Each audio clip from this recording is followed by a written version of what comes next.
Hi guys, আজি যিহেতু মেজি বছৰেকত এবাৰেই আহে আৰু মেজি আমি কেনেকৈ আয়োজন কৰোঁ, কি খানা কি হ'ব আপোনালোকক ধুনীয়াকৈ মই দেখুৱাম। আৰু এতিয়া প্ৰায় 12টা বাজি গ'ল আৰু খৰি চৰি কাটি পেলাই আছে ধুনীয়াকৈ মেজি পাতিবৰ কাৰণে। দেৰি নকৰোঁ, একদম পটাপট কামত লাগিব লাগে আৰু একদম মেজি এটা ধুমধাম একদম ডাঙৰকৈ বনাম বুলি ভাবিছোঁ। নাজানো আৰু কিমানখিনি পাৰোঁ, সন্ধিয়ালৈকে চেষ্টা কৰিম আৰু কেনেকৈ আমি আয়োজন কৰোঁ আপোনালোকো দেখুৱাম। আৰু কাইলৈ যিহেতু বিহুৱে পালেহি আৰু বেলেগ মানে এইকেইটা বিহুতকৈ এইটো বিহু বেছি ভাল লাগে। যিটো মাঘৰ বিহু কিমান ফূৰ্তি লাগে, হয় নহয়? এটা এদিনে পূৰা ইয়াই কৈ পিনি পূৰা একদম গাঁত খান্দি আছে আৰু গাঁতটো খান্দিছে মানে এটা বেলেগ এটা বিশেষ কাৰণতহে গাঁতটো খান্দি আছে। বাৰু এইটো নজনাওঁ, এইটো জনাবলৈ মন যোৱা নাই। বাৰু ভিডিঅ' আৰম্ভ কৰিছোঁ। আৰু আমাৰ মানে খৰি একদম ধুনীয়াকৈ কাটি থোৱা আছে, সেয়েহে জাপিলেই হ'ল আৰু সন্ধিয়া সময়তে এইবিলাক কাম কৰিম, জপা মেলা বাকী একদম বাকী কামবিলাক কৰি লওঁ পটাপট কৰি আজৰি হৈ একদম সন্ধিয়া একদম মজাকৈ একদম পাতিব লাগিব। আৰু আজিৰ কাৰণে আমি ৰাতিৰ কাৰণে আনি থৈছোঁ উৰুকা। সেইটো ওপৰৰ পৰা এনেই সৰু সৰু লাগিছে।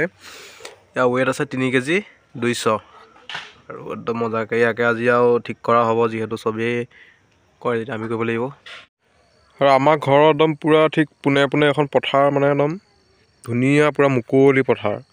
আৰু ইয়াতে মানে আমি একদম আজি মেজি পাতিম ধুনীয়াকৈ, ইয়াতে ফূৰ্তি ফাৰ্তা কৰিম, একদম খানা পিনা খাই আৰু লৈ লৈছোঁ একদম পূৰা ডবল কোৰ একদম ঠিক কৰিব লাগিব এতিয়া। আৰু ধুনীয়া একদম চবফালে একদম মুকলি আৰু এইফালে ঘৰৰ পোনে পোনে এইফালে পথাৰ। আমাৰ মেজি এইফালে ৰেডি হৈ গ'ল, একদম বেছি ডাঙৰকৈ পতা নাই আৰু মোটামুটি আৰু একদম এঘৰৰ মানুহে আৰু হ'ব আৰু দেই। আৰু এইখিনি ভাবিছিলোঁ এটা মেজি বনাম, কিন্তু এতিয়া টাইমো একদম নাই, একদম পূৰা দেখিছে সন্ধিয়া হৈ গৈছে, গতিকে এইখিনি আজি বাদ দিলোঁ আৰু হ'ব আৰু ৰাতিপুৱা যি হ'ব হ'ব, ৰাতিপুৱা ধুনীয়াকৈ জ্বলাম। আজিলৈ মেজি ইমানেই, আৰু এতিয়া বেলেগ কাম আছে, মাংস চাংস কাটিব লাগে, এতিয়া সেইবিলাকত লাগিব লাগে। আৰু এতিয়া মেজি চেজি পাতি ধুনীয়াকৈ হৈ গ'ল আৰু সন্ধিয়া হৈ আহিছে, কিবা জলকীয়া চলকীয়া মানে কিবা কিবি আনিবলগীয়া আছে, সেয়েহে এতিয়া বজাৰলৈ যাওঁ, পটাপট গৈ লৈ আহোঁ। চুঙা পিঠা বনাবলৈ অঁ, এইফালে আছে আমাৰ চুঙা পিঠাৰ কাৰণে একদম চুঙা ৰেডি হৈ আছে, দেখিছে একদম মজাকৈ। চুঙা পিঠাৰ কাৰণে 1 2 3 4 5টা একদম মজাকৈ ৰেডি হৈ আছে। আৰু এইফালে ৰকিয়ে এইটো অঁ, কি হ'ল সেৱা কৰিছ? উঠ থিয় হ, থেংক ইউ। হ'ব একদম মানে কথা ক'লে পটককৈ শুনে, উঠ বুলি ক'লে উঠিয়ে দিয়ে, চেক দে বুলি ক'লে চেক লগালগ দিয়ে দিয়ে। আৰু এটা এইফালে আছে, এইটো এটা এনেক চুচৰাই লৈ গৈছে।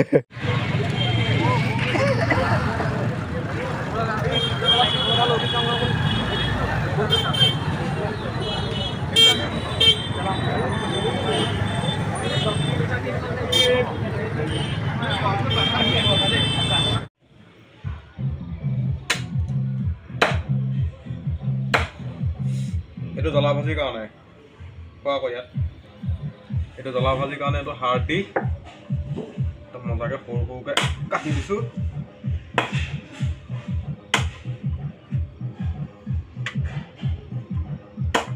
ঠেং মাথা ঘিলা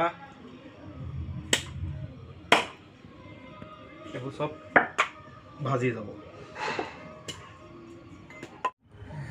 একদম হাঁহ চাহ ধুনীয়াকৈ কাটি হৈ গ'ল, এতিয়া হাঁহটো কাটি হ'ল আৰু এতিয়া যাম বাৰীলৈ শাক আনিবৰ কাৰণে। মানে লোকৰ ঘৰত চুৰ কৰিবলৈ যোৱা নাই, নিজৰ ঘৰৰ বাৰীৰ শাক, লাই শাক, যিহেতু জ্বলা ভাজি বনাবৰ কাৰণে।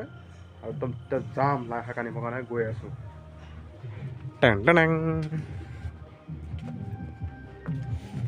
আমাৰ বাৰী, আগৰ ভিডিঅ'ত এখন বাৰী দেখাইছিলোঁ মই, একদম পূৰা লাইভ, ক'তো চুৰ কৰিব যোৱা নাই, নিজৰ বাৰীত আহিছোঁ। এডোখৰ দেখিছে, দেখাইছিলোঁ এইখিনি কবি পুলি আছিলে বুলি। এতিয়া লাই শাক নিব লাগিব, পাত ছিঙি দিলেও হ'ব। এইফালে যা, পাহৰ যা।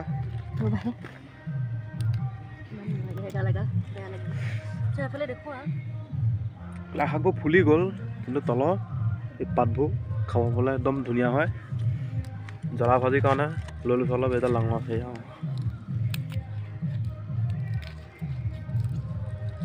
আৰু খানাটো মানে আজি আমাৰ বাহিৰত বনোৱা নাই যিহেতু আমি অকল ঘৰতে খাইছোঁ সেইকাৰণে মানে ভিতৰত এইফালে বনি আছে ব্ৰইলাৰ হয় নাই এইফালে ব্ৰইলাৰ বনি আছে আৰু এইফালে মই হাঁহ চাহ কাটি ৰেডি কৰি থৈছোঁ এইফালে দেখিছে এয়া মানে জোল হ'ব আৰু এয়া ভাজি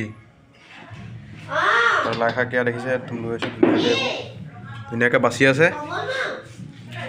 পূৰা ফ্ৰেছ ধনিয়া দেখিছে এতিয়া উঘালি আনিছোঁ আৰু একদম ধুনীয়াকৈ আমি এটা ব্ৰইলাৰ টেষ্ট কৰিছোঁ এইটো ঘৰতে খাইছে চব নিজে মানে মই কষ্ট কৰি আছোঁ এয়া হ'ল লাই শাক একদম ধুনীয়াকৈ মিহি মিহিকৈ কাটি আছে আৰু এইটো হ'ল জ্বলা ভাজি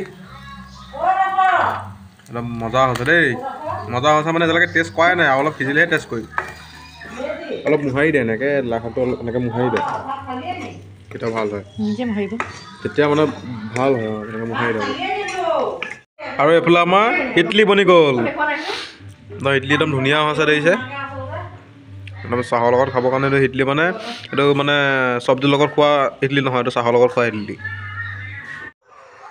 হাই গাইছ একদম পূৰা ৰাতিপুৱা উঠি গ'লোঁ আৰু একদম মেজি এইফালে আমাৰ দেউতা জ্বলালেগৈ গৈ আমি যাবলৈ আছে ৰাতিপুৱা মানে একদম আলহী এজন পাই গ'লহি কুঁৱলী যোৱাই নাই দেখিছে গোটেই একদম কুঁৱলী হৈ আছে আৰু এজন আলহী আহিছে সেই আলহীনো কোন দেখুৱাই আছোঁ এইজন ৰাতিপুৱা আহি পিনি পূৰা একদম জপনা গছত আহি ৰৈ আছেহি আৰু এইফালে দেউতা দেখিছেনে আমাৰ দেউতাই একদম পূৰা মেজি জ্বলাই আছে আৰু কুঁৱলী চাওক না বাহ একদম গোটেই কুঁৱলী বাপৰে বাহ আৰু মাঘৰ বিহু একদম আজিৰ দিনটো মানে একদম কিবা এটা ফূৰ্তি লাগে মানে ৰাতিপুৱা একদম কাপোৰ চাপোৰ নাই আৰু মেজি একদম জুই সেকিব লাগিব এতিয়া কিহৰ কাপোৰ লাগে হয় নাই গাইজ নাই ঠাণ্ডা নাই একদম পূৰা মজা যাওঁ সেইটো কাপোৰ লৈ আহিছে গোটেই কাণে চানে ঢাকি গোটেই কাপোৰ লৈ আহিছে কিন্তু মোৰ কাপোৰ নাই যিহেতু মই জুই সেকি হয় নাই আলহীয়ে চাই আছে এই দুজনীয়ে ভাবিছে ফটো মাৰিছোঁ বুলি মোক কৈছে ফটো মাৰ আৰু মানে কি জুই সেকি আছোঁ নিচিনাকৈ বোলে এনেই আকৌ জুই সেকিবলৈ নাহে মেজি জুই এতিয়া ফটো মাৰিব লাগে কাৰণে মোক কৈছে বোলে ফটো মাৰিবলৈ কৈছে এইজনী আমাৰ ফ্ৰেণ্ডৰজনী এইফালে আমাৰ মেজি একদম ধুনীয়াকৈ জ্বলি গ'ল পূৰা ওপৰলৈকে দেখিছে একদম জ্বলাৰ পৰা ওপৰলৈকে ধুনীয়াকৈ জ্বলি আছে মজা আগতে খুব চিঞৰে যে কি তহঁতৰ মেজি কি ফুচফাচ আমাৰ জুই ধামধুম এতিয়া আমাৰ জুই পূৰা ধামধুম জ্বলি আছে লোকৰ জুই দেখিয়ে পোৱা নাই কুঁৱলীয়ে যিখন লোকৰ জুইয়ে দেখি পোৱা নাই